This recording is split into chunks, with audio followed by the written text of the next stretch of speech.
Querido, teremos um tempo muito especial hoje. Eu queria que você preparasse o seu coração. E o título dessa ministração hoje é Chamados ao Arrependimento. Você que está com a sua Bíblia, abre em Jonas, no capítulo 1.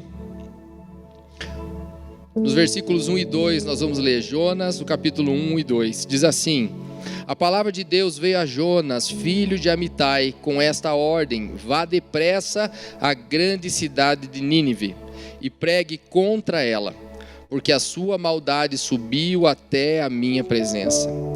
Queridos, todos nós somos chamados a sermos discípulos do Senhor. E não somente chamados a sermos discípulos, mas Deus nos chama profetas e profetisas para sermos usados nessa geração. E como toda reunião nossa, nós falamos que você é um profeta para fazer a diferença hoje já na sua geração, amém? Então, quando nós falamos isso, nós cremos que você vai ser usado por Deus para muitas coisas. E a história de Jonas nos faz lembrar muito disso e nos chama muito a atenção para isso. Embora nós talvez possamos ouvir toda a nossa vida, talvez da nossa vida infantil, muito sobre essa história de Jonas. Mas quando Jonas escreveu essa história, inspirado pelo próprio Deus, não tinha nada de infantil nessa história. O autor não estava pensando nisso. É uma história que fala da justiça, fala da misericórdia e fala do arrependimento de um povo para com seu Deus. E essa é a história de Jonas, um jovem profeta. A palavra de Deus, como nós lemos, ele era um jovem profeta, ele era filho de um homem chamado Amitai, ele morava numa pequena aldeia da Galileia, nas terras de Zebulon, e essa aldeia chamava Gat-Efer. Certo dia, então, como nós lemos em Gênesis no capítulo 1, Deus chama a Jonas, esse profeta, e fala: vá depressa. Pode notar que Deus tinha pressa nisso. Deus muitas vezes tem pressa e nós temos sentido nos últimos dias, nesse tempo que temos passado, Deus tem uma pressa em você. Deus te chama profeta e tem pressa nesse momento e te manda para pregar a palavra dele nos confins da terra. E assim fez com Jonas, como se ele tivesse falado: Jonas, eu quero usar a sua vida, você precisa ir rapidamente para uma cidade chamada Nínive, porque eu não suporto mais o pecado dessa gente. Eu já não consigo suportar mais tudo que eu estou vendo. E Nínive era uma cidade onde tinha um povo, e esse povo era o povo assírio. Era uma das mais antigas cidades do mundo. Ela foi fundada por um homem muito mau chamado Nimrod. Em Gênesis 10:11 fala sobre ele. E os assírios eram um povo cruel, um povo desumano, desobediente, inimigo do povo de Deus, um povo mau. E a Bíblia diz que nessa cidade tinham 120 homens, fora homens existem mulheres e crianças. E alguns estudiosos creem que 600 mil pessoas moravam nessa cidade. Vamos fazer o cálculo pela nossa cidade Irati, 10 vezes Irati. Jonas precisou 3 dias para percorrer ela inteira. Nínive se localiza hoje, se localizava onde hoje é o Iraque. Só para vocês terem uma ideia. E é para esse lugar que Deus manda Jonas. Jonas se dispõe a ir para essa cidade e ele sai de casa, mas ele não vai para essa cidade. Ele começa a fugir de Deus, fugir dos planos de Deus, fugir das ordens de Deus. E ele vai para um lugar totalmente diferente. Não que ele tinha medo, até a própria palavra diz que não que ele tinha medo, mas ele não queria que a palavra fosse pregada para aquelas pessoas. Ele queria que a mão de Deus fosse pesada e o julgamento de Deus viesse sobre aquele povo. Ele não queria que a misericórdia e o perdão de Deus alcançasse aquelas pessoas. Então Jonas decide ir no sentido contrário àquele. Então, como nós podemos ver nisso, isso traz para nós algo real. Quantas vezes Deus chamou eu e você para pregar, para falar do amor dele para tantas pessoas. E muitas vezes nós, pelo julgamento que nós fazemos das pessoas que devem ouvir ou não a ele, nós deixamos de pregar essa palavra e deixamos de fazer aquilo que Deus quer e acabamos fugindo e fazemos a nossa vontade e não a vontade de Deus. Certamente Jonas lutava contra isso, com esse sentimento que ele realmente nutria contra esse povo de Nínive. Para vocês terem ideia, Nínive era uma região ao oriente, a leste, era montanhosa, era um lugar alto. ele faz totalmente o contrário, ele vai para o oeste, ele vai para baixo, ele desce as planícies junto a um porto chamado Porto de Jope, que hoje é a tão conhecida Tel Aviv, que é a capital de Israel. E ele pega um navio nesse lugar que ia para Tarsis, que ia para a Espanha, para o oeste, totalmente inverso àquilo que Deus falou. Ele foi o oposto do que Deus falou para ele. E ele foi longe daquilo que Deus tinha para ele, totalmente o contrário. Por que muitas vezes nós, querido, fugimos do chamado de Deus? Reclamamos muitas vezes que está pesado para nós, está difícil, eu não quero isso, eu não aceito, Deus é muito para mim. Sendo que Deus chamou você, e você é um profeta, é uma profetisa dessa geração, nunca esqueça disso. Muitas vezes nós compreendemos, que essa nossa fuga, ela vai fazer mal para nós mesmos. As consequências vêm diretamente para nós mesmos, e nós acabamos sofrendo muito com isso. Vamos cada vez mais para baixo, cada vez mais contrários a uma palavra, a uma vontade que é a vontade de Deus sobre a nossa vida. E o pior de tudo, a sensação que temos que estamos enganando a Deus. A sensação que como se nós estivéssemos ganhando com isso. Isso é que o próprio inimigo faz a gente pensar. E fugindo, Jonas deixa a sua função natural de profeta. Não deixa a sua função, o seu chamado de profeta jamais. E Jonas se torna um profeta desobediente.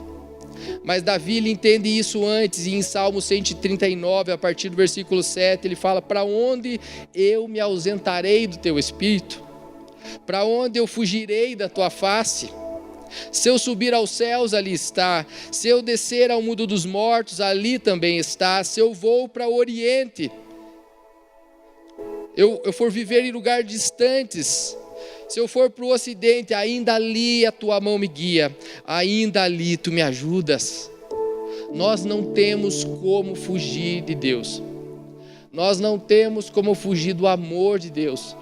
Nós não temos como fugir da vontade de Deus para a nossa vida. Mesmo que nós tentemos fazer achando que nós vamos conseguir, Deus tem os seus olhos sobre nós. Não esqueça disso. A Bíblia diz que os olhos do Senhor estão sobre todos, bons e maus. Ele nos olha em todo o tempo, mas ouça algo: Deus sempre tem o melhor para nós. Deus sempre terá o melhor para você. E Deus tem o controle de tudo nas suas mãos. E Deus jamais vai deixar você sozinho. Deus jamais vai pedir para você ir para um caminho sem que nesse final tenha uma vitória. E sem que nesse final Ele esteja ao seu lado. Por isso Ele chamou Jonas, mas Jonas fez o contrário. Isaías 55:9 diz: os meus caminhos são mais altos que os vossos caminhos. Os meus pensamentos são mais altos do que os vossos pensamentos. Se Deus sabe mais que nós, se os caminhos dele são eternos, Ele sabe do começo ao fim, porque nós insistimos em fazer o caminho errado, o nosso caminho muitas vezes. Jonas sabia que esse caminho que ele teria para esse lugar era um caminho difícil, era um caminho muito perigoso, mas ele era um profeta chamado por Deus. Deus chamou ele para ser profeta, e profeta é profeta em todo o tempo. Sabe, como se fosse um GPS que Deus tem em suas mãos. E esse GPS, nós estamos fazendo parte desse GPS. E o GPS de Deus, ele nos localiza onde Ele quer. E Ele nos move, nos orienta, Ele dá a rota, Ele dá a direção para que nós temos que seguir. E pode ter certeza que a rota que Deus dá, que o GPS de Deus dá, é a melhor rota. Você nunca sairá fora do seu trajeto. Você nunca errará, você nunca vai por caminhos errados. O GPS de Deus sempre dará a você o caminho correto. Mas Jonas pensou que ser profeta não era isso, era igual um plug de tomada ou de luz que você liga, agora eu sou profeta, desliga, agora eu não sou profeta. Ele pensava que era isso. Então ele fez o que ele achava que era, e nessa atitude de fazer o que nós achamos, nós muitas vezes somos maus testemunhos para Deus. Podemos ser bons testemunhos ou maus testemunhos. No caso, ele queria que a mão do Senhor fosse pesada sobre os inimigos. No caso, sendo um mau testemunho, um profeta de Deus. mandado para falar para esse povo, e ele fez o sentido contrário. Mas, queridos, eu queria lembrar algo para você, que a desobediência, ela causa declínio, ela causa queda nossa. Porque nós descumprimos uma vontade. E aí esse mau testemunho passa a ser algo maior do que o nosso bom testemunho. Isso é sério. Porque não vai fazer mal só para a minha vida, mas vai fazer mal para a vida das pessoas ao meu redor. E com essa atitude, agora o profeta desobediente chamado Jonas entra no navio e paga a passagem, e ele gasta do seu dinheiro para fazer o contrário da vontade de Deus. E a Bíblia fala em Jonas 1,5 que ele dorme profundamente no porão desse navio. Que paz é essa? Que paz é essa? Que alguém fazendo o contrário da vontade de Deus consegue descansar. Nós, como profetas dessa geração, quando somos chamados por Ele, nós não podemos ter paz quando não fazemos a vontade dEle. E Deus vem e tenta chamar a atenção dEle. Ele vem para falar com Jonas naquele lugar, e eles passam por uma grande tempestade.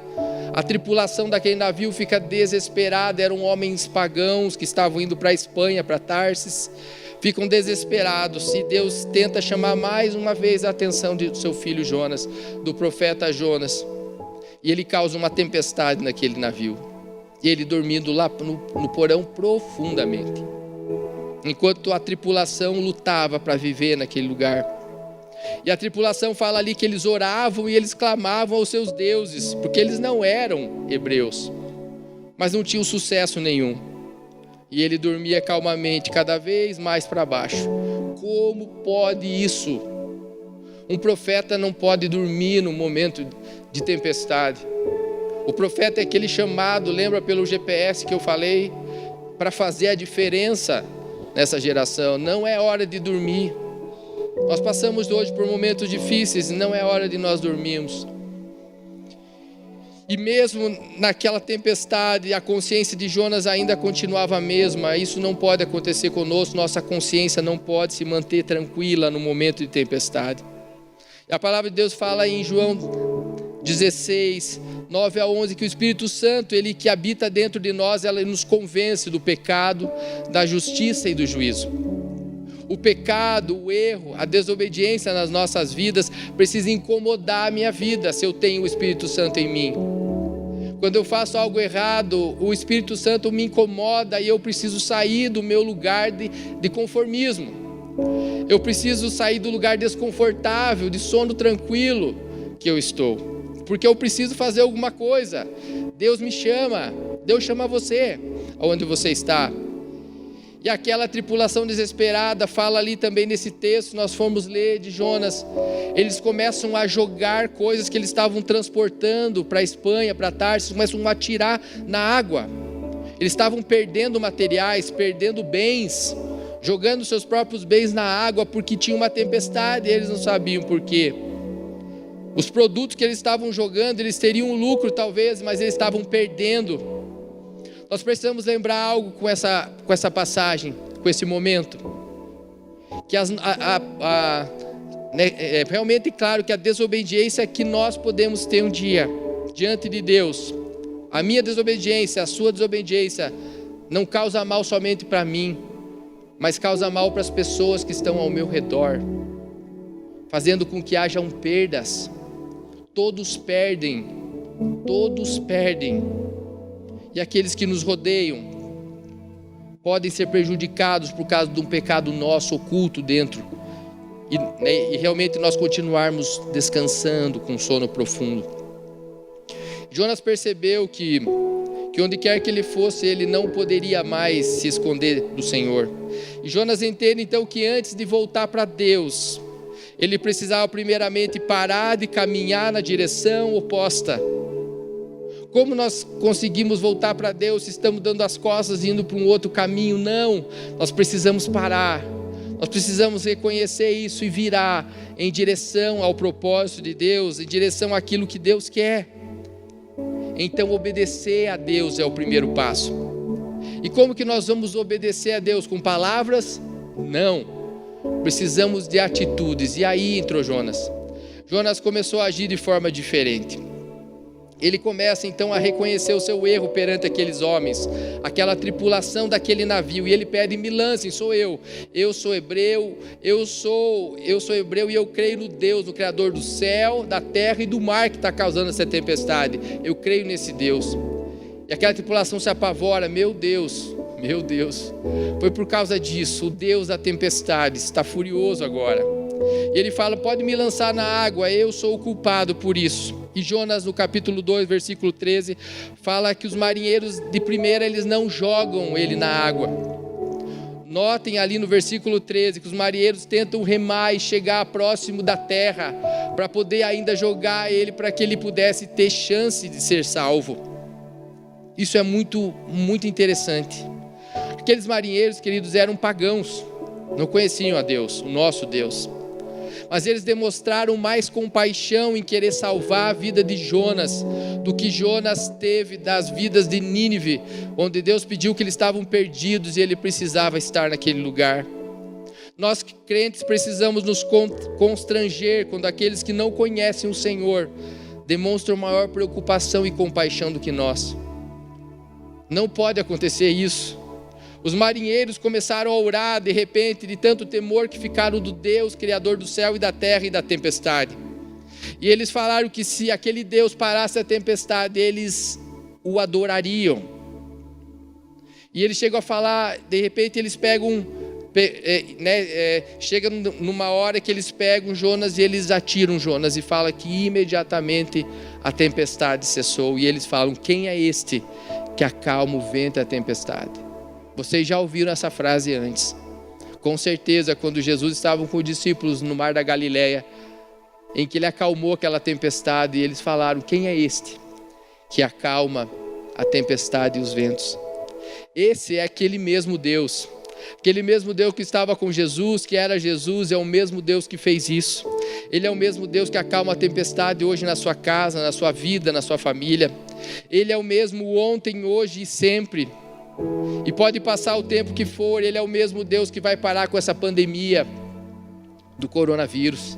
Ele é o mesmo vírus que vai salvar a sua casa, é o mesmo Deus que traz a cura, é o mesmo Deus que restaura casamentos, é o mesmo Deus que te faz feliz, é o mesmo Deus que tira a tua depressão, tua tristeza, tua mágoa, tira todos os teus traumas, em nome de Jesus.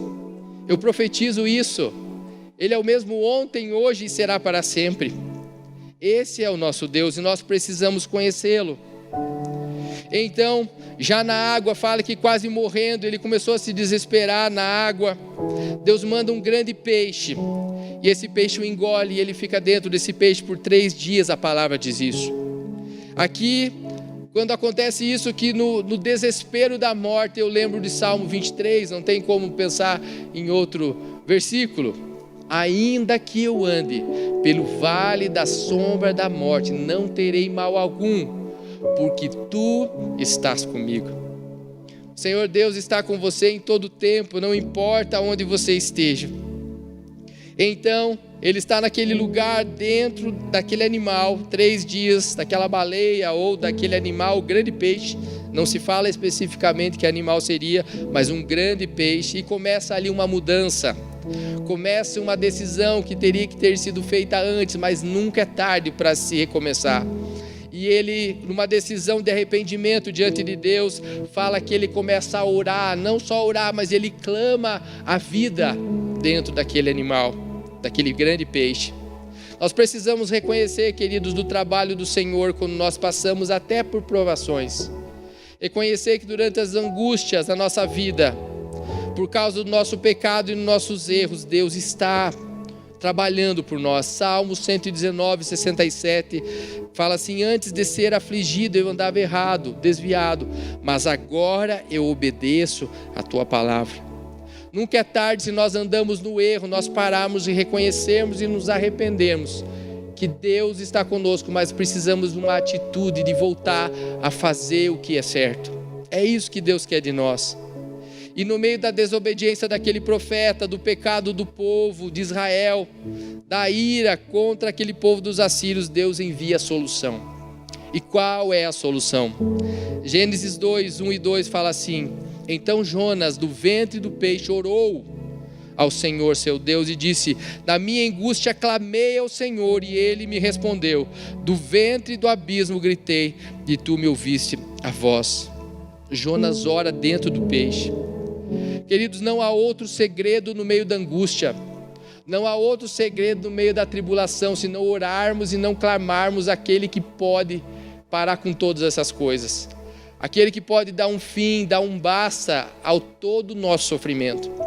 Esse é o grande segredo, orarmos e clamarmos, mas um clamor arrependido, um clamor real, um clamor verdadeiro. É isso que Deus pede de nós. E aonde você estiver me ouvindo e me vendo, eu queria que você ouvisse isso e visse. Vivemos dias de confinamento, vocês sabem, não vou entrar em detalhes nisso, mas todos sabemos. Vivemos nas nossas casas, muitos têm que ficar em casa, não pode trabalhar, não pode sair, por um bem comum. Mas vocês não veem algo semelhante a isso hoje? Hoje nós estamos confinados em casa para um tempo de clamor. Nós estamos em casa para um tempo de oração, de arrependimento do povo, para que através de nós clamarmos e profetizarmos, um novo fogo, uma nova oração, um novo clamor a Deus possa chegar. Algo que jamais chegou, Deus nos pede isso. O povo realmente vir e voltar a um arrependimento, que realmente venha de um arrependimento real. Alguém que clama verdadeiramente. Nós estamos isolados em casa porque Deus resolveu parar o mundo. Deus resolveu parar o mundo. E Ele conta comigo e com você. A geração de Jonas não foi diferente.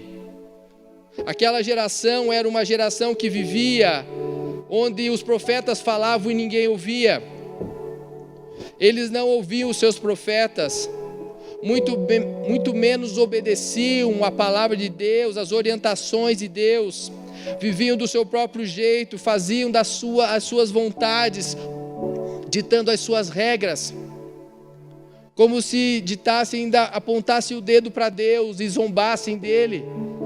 Nós passamos dias e atrás, há algum tempo, nós vemos as pessoas passando por isso, não ouvindo seus profetas, zombando de Deus, fazendo as suas vontades, mas Deus resolve intervir.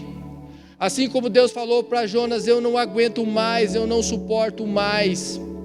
E você, profeta, precisa fazer alguma coisa. E Deus chamou a mim e a você para fazer essa diferença e fazer algo diferente nesse mundo.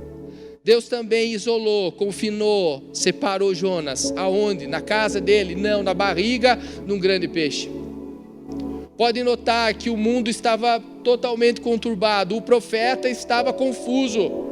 E Deus confinou ele dentro de um grande peixe, deixou ele 3 dias naquele lugar. E nesse lugar ele começou a clamar. Ele começou a orar e ele começou a se arrepender, como se Deus fizesse: pare e pense, Jonas. Pare de querer fazer a tua vontade, Jonas. Pare de pensar que você pode fazer o que você quiser e não prestar conta para ninguém e achar que está certo. Eu controlo tudo. E se coloque na minha disposição, ouça a minha voz. Sou eu que posso te libertar, sou eu que posso te ajudar, sou eu que posso trazer você à tona, à vida. Só eu posso tirar você da onde você está. Só eu posso fazer isso, diz o Senhor. E Davi também, num grande momento de angústia, ele também passou por isso, em Salmo 116:1, e ele clamou, e ele falou: amo o Senhor, porque Ele ouve a minha voz e as minhas súplicas, porque inclinou para mim os seus ouvidos, e invocá-lo-ei enquanto eu viver. Não há nada mais que possamos fazer agora, senão sermos confinados por Deus, e ouvir a voz do Espírito. Ouvir a voz dos profetas, o clamor do povo, há um arrependimento geral, total. A nação precisa disso. E você está na sua casa não à toa. Você está fechado não num peixe, mas na sua casa. Mas Deus quer falar com você e Ele vem falar agora através dessas palavras. E note que Jonas 2, no capítulo 10, fala assim: falou, pois, o Senhor ao peixe, e ele vomitou a Jonas na terra. Aquele peixe lançou Jonas à terra porque Deus deu uma ordem. Você está vendo, no final do teu confinamento, Deus vai dar a ordem, chega, já é o momento. Eu já escutei o clamor do meu povo, eu já ouvi o clamor do meu povo. E fala ali que ele dá uma segunda chance para Jonas, ele faz uma segunda chamada quando ele é lançado à terra. Jonas ganha uma segunda chance, nós estamos ganhando no mundo uma segunda chance, queridos. É a nossa segunda chance. Nós não podemos perder mais, Deus tem pressa, lembra? Ele falou, eu quero agora que você vá com urgência fazer o que precisa ser feito. Em Hebreus 12:5 diz que nós temos várias maneiras de aceitar a disciplina de Deus. Ou nós vamos menosprezar isso que Deus está fazendo, como Jonas fez 3 dias. Ou nós vamos desanimar e nós vamos desistir e não querer mais nada disso. Ou nós vamos nos submeter a uma palavra, a ordem de Deus, a confessarmos os nossos pecados aonde nós estamos, crendo nele, crendo que tudo coopera para o nosso bem e para a glória de Deus. Jonas escolheu, graças a esse Deus, se submeter a essa vontade, e ele parte para essa cidade chamada Nínive, num novo ministério, um profeta mais forjado agora. Por isso nunca nós devemos achar que Deus não ouve as nossas orações. Deus ouviu a oração de Jonas dentro do peixe, e Deus ouve a sua e a minha oração. E não importa o tamanho do seu problema, não importa quão impossível ele é, nem o lugar onde você está, vocês já viram, Deus ouve a sua voz, Ele ouve o seu clamor de arrependimento e vem para fazer o que precisa ser feito e aquilo que Ele já tinha falado para Jonas. Então Jonas reinicia um propósito, o propósito de Deus para aquela cidade que ele tinha tanto amor, mesmo ela não mostrando amor por ele. Mesmo que o mundo não mostre o amor, pelo próprio Deus hoje, Deus pede aos seus profetas para lançarem a palavra e deixar por conta dele todas as coisas. E essa é a minha e a sua hora. Eu falei antes que essa cidade era uma cidade muito grande. Ela tinha muros altos, torres altas, um povo mau e violento, muito pecaminoso, sem misericórdia com os inimigos. E Jonas chega nesse lugar. Mas Deus queria falar a eles, e Deus dá a incumbência, para que realmente Jonas chegue e fale para esse povo, para que eles pudessem escapar da ira do Senhor. Deus estava com a ira sobre o seu povo, mas deu a chance para que eles pudessem ouvir a voz de Deus e mudar esse conceito, se arrepender e serem perdoados. Mas Jonas precisava vencer os seus preconceitos. E Jonas prega não amor naquela cidade, ele vem pregar um julgamento. E que se não houvesse o arrependimento, todos seriam julgados. Que mensagem dura! Que mensagem dura! Poucas palavras, mas poderosas no coração duro daquela gente. Deus sabe como fala com você. Deus sabe como tem que falar comigo, e Deus sabia como falar com Nínive. Deus sabe hoje como falar com um planeta, e Ele está falando. No versículo 5 ainda, fala que o rei daquela terra má, rei Sinaqueribe, ele decreta que o povo e os animais entrem num tempo de jejum, de clamor, de oração, de consagração durante 40 dias. Não é isso que nós estamos fazendo? Da mesma forma. E Jonas, no capítulo 3:8, fala que eles se cobriram de panos e fizeram todas aquelas coisas. E no versículo 10, Jonas 3:10, viu Deus o que fizeram, como se converteram do seu mau caminho, e Deus se arrependeu do mal que tinha dito lhes faria e não o fez. Deus quer ouvir o seu clamor. Deus quer ouvir mais que um clamor, a atitude verdadeira de arrependimento do mundo hoje, através dos seus profetas, mas precisam abrir suas bocas. Aquelas palavras foram duras, mas foram profundamente na vida daquelas pessoas, e Deus transformou aquela cidade. Os ninivitas foram salvos. E como nós podemos ver, Jonas prega a ira, ele não prega o amor. E Jesus, 3 anos nessa terra, ministrando o amor, o arrependimento, o perdão,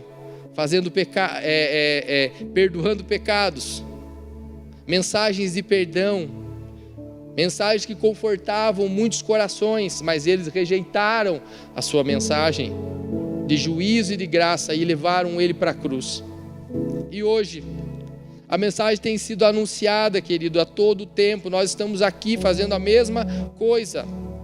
Mas onde que nós encontramos o arrependimento verdadeiro, semelhante aos moradores de Nínive? Deus hoje ainda sabe como lidar com o seu povo. Mas todos eles se arrependeram porque reconheceram neles o erro, e a salvação veio para Nínive. E se a história terminasse aqui, seria algo maravilhoso, já estava muito bom. Mas ela não acaba aqui. Fala que depois que Jonas julgou aquela terra, ele foi para fora da cidade, montou uma tenda. Deus fez para ele como se crescesse uma árvore, fizesse uma sombra, e ele se alegrou muito com aquilo. Mas ao ver que Nínive foi salva, ao ver que Nínive teve misericórdia do Senhor, ele se entristeceu muito e se irou diante de Deus, ficou muito magoado. Ele se magoou. E no outro dia Deus fez secar aquela planta e não tinha mais sombra para ele. Ele se magoou demais e ficou muito triste. E aqui nós vemos algo muito sério. Nós às vezes nos alegramos com coisas para nós, coisas que nos faz bem. Para mim está bom, então eu me alegro. Note que Jonas se entristeceu muito mais pelaquela árvore que secou, que não deu sombra para ele, do que aquelas vidas serem salvas. Onde os profetas e as profetisas dessa geração estão? Hoje é um culto da rede de adolescentes, mas eu creio que é para toda a casa, é para toda a família, para mim, é para você, para todos nós, crianças, adolescentes, jovens, adultos, idosos, para todos. Deus nos chama hoje. Deus está vindo sobre Nínive. E cadê os profetas? Precisamos nos levantar, nós somos os profetas. Deus teve misericórdia desse povo, nós também precisamos ter misericórdia das vidas que estão precisando. E nós vemos que o arrependimento daquelas pessoas de Nínive, por mais maus que eles fossem, foi um arrependimento sincero.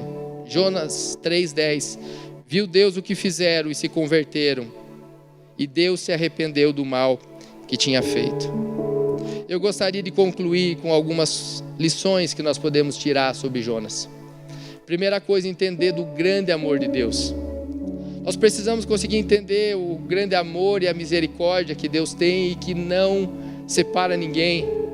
Ele não discrimina ninguém. Ninguém está fora do alcance do que Jesus fez por cada um de nós na cruz. Ninguém está fora do alcance dos braços e do amor de Deus. O evangelho de boas novas, o evangelho que nós temos ouvido, é para todos que se arrependem e creem em Jesus. Nós precisamos começar, como eu disse, a orar e a clamar para aqueles que estão distantes possam ouvir a palavra. E não importa quão dura seja essa palavra, Deus tem os seus meios, mas nós precisamos declará-la. Precisamos aprender com essa história a obedecer a Deus, fazer o que Deus pede, fazer o que Deus nos manda. Se Ele fala que é para ir, é para ir. Se Ele fala que é para ir para lá, é para lá. Falar isso é para falar isso. E de boa vontade ir a qualquer lugar. Não busque fugir do Senhor. Não busque fugir da voz do Senhor. Não busque fugir de nada do que Deus tem colocado. Deus poupou os marinheiros porque clamaram misericórdia. Deus salvou Jonas porque orou e clamou dentro do peixe. Deus salvou Nínive porque Nínive se arrependeu. E o desejo de Deus hoje é que todos nós sejamos salvos. Todos tenham a chance e a oportunidade dessa. Então se arrependa hoje, confie no Senhor Jesus de todo o seu coração. Clame a Ele em todo o tempo, ouça o que Deus tem para você na sua palavra, obedeça sem questionar. Viva conforme Deus deseja e leve a palavra de salvação. Como eu disse, não importa se Deus pediu, quão dura seja, Deus tem as suas formas de falar com cada um de nós. E Deus fará o resto. Descanse tranquilo. Eu profetizo que a graça, o amor do Senhor vai repousar sobre a sua família, a sua casa, sobre o seu chamado profético.